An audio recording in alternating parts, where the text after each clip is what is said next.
Question number 31, which states that if angle of dip at a position A is 30 degree and at position B is 60 degree, then the ratio of vertical component of Earth's magnetic field at position A to the horizontal component of Earth's magnetic field at position B will be. Now dear students, we know that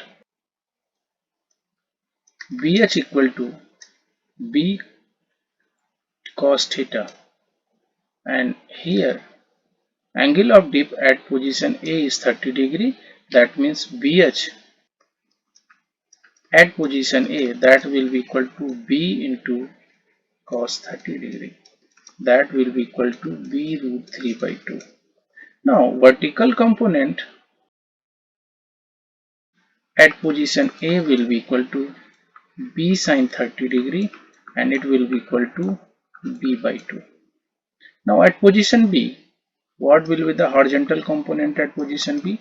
That will be equal to B cos theta, and here theta is 60 degree, and at this position it will be equal to B cos 60 degree, that is equal to B by 2, and BV at position B will be equal to B sin theta, and here theta is 60 degree, that means B root 3 by 2.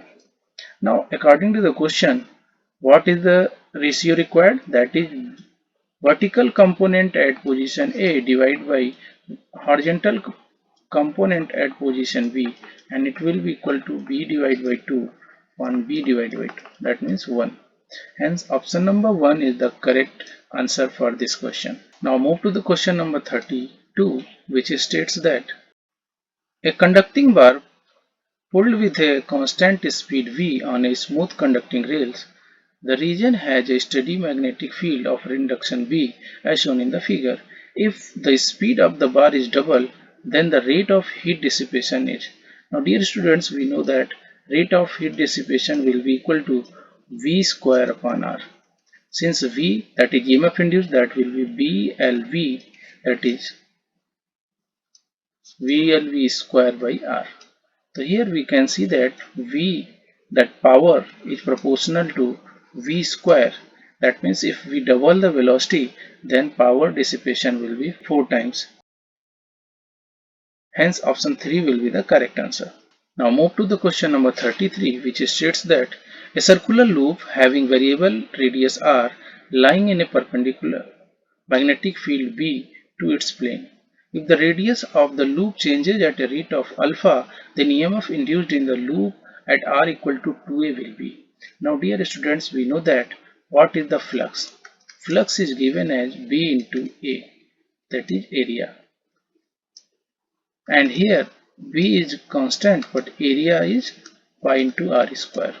Now EMF induced will be equal to minus d phi by dt, and it will be equal to B times pi into d upon dt of r square, and it will gives us 2 pi into B into dr upon dt into r.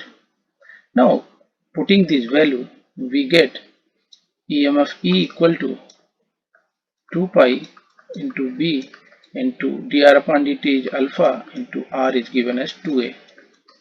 From here it will be 4 pi a alpha into B. That will be option number 3 is the correct answer. Now move to the question number 34, which states that a magnetic field in a certain region is given by B vector equal to 20 I cap minus 9 k cap Gauss. How much magnitude of flux passes through a 10 centimeter square area of loop if the loop lies flat on xy plane? Now dear students, here given is plane is in xy plane, that means area vector will be along z direction. Now area vector we can write as something constant times k cap. Now B vector is given as 20 I cap minus 9 k cap. From here flux will be given as B dot A, and it will be equal to 20 I cap minus 9 k cap dot constant times k cap. From here it will be 9 times constant. Now here area is given, that is 10 centimeter square, and this is Gauss.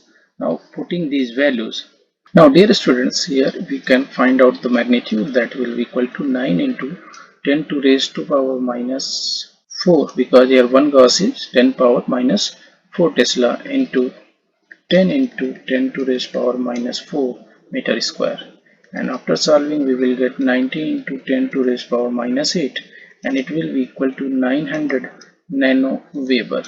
Hence option number 1 will be the correct answer. Now move to the question number 35, which states that two coils of wire A and B are mutually at right angles to each other as shown in the figure.